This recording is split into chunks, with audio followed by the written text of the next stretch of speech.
As the second semester starts for students at Central Kitsap High School, so does a change to advisory, the school's 30-minute-long study period. CKHS Spanish teacher Natalie Chalias, along with ISR monitor Marie Anderson, decided that a new structure for advisory attendance could be beneficial after seeing success at Clahalia High School. They believe that the advisory system there looked good because the students had a lot of choice.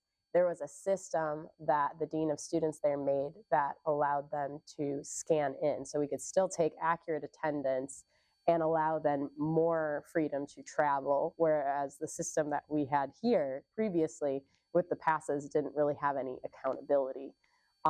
So people didn't trust it. And now we have a system that we borrowed from Clahalia that provides teachers more peace of mind, administration more peace of mind, and students more freedom. While the old advisory system relied heavily on students getting passes before going to a different class, this new system eliminates that extra step, allowing students to scan into the advisory of their choice. So teachers, our biggest change is like big picture, the biggest change for teachers is that instead of the system assuming that students are present, the system assumes that students are absent.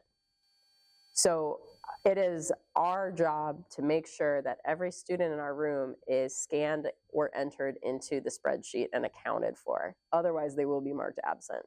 The primary issue explained by Chalice with the old advisory system was students forgetting their yellow slips and not remembering to go to a different advisory when requested by their teacher. However, this new system allows for teachers to reserve specific students through Google Sheets, where other teachers can see where their students need to be and direct them from there. Students have been coming in, we write the yellow passes, and then they come in and we would used to email another teacher, and so this is just a lot more convenient for the kid to just put in their student ID number or scan it. Instead of being restricted to their assigned advisory, students now have the freedom and flexibility to choose where they want to spend their 30-minute study period. Whether a student wants to stay in a quieter classroom, participate in a classroom-hosted game, or attend an advisory club meeting, they now have the choice to do what works best for them and their schedule.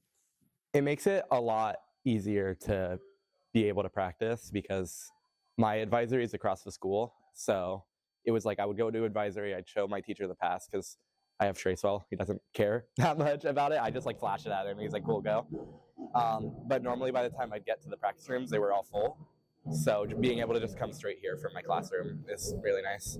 As the school year moves forward, Chalice holds hope in the new system as it continues to develop and solidify itself within the schedule structure at CKHS.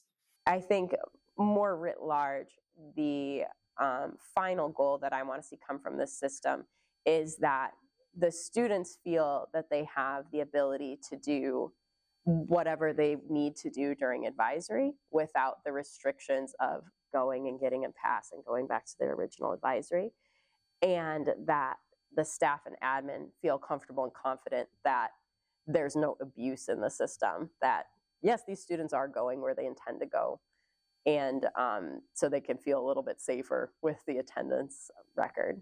While this new advisory system is still in the works, Chalice and other staff members are continuing to prove any flaws that arise. Yeah, it's really great, and I think it's only going to get better for teachers and students and admin. Students can expect to see this new system throughout the rest of this year as it continues to provide the freedom and ability to make decisions that academically benefit them best.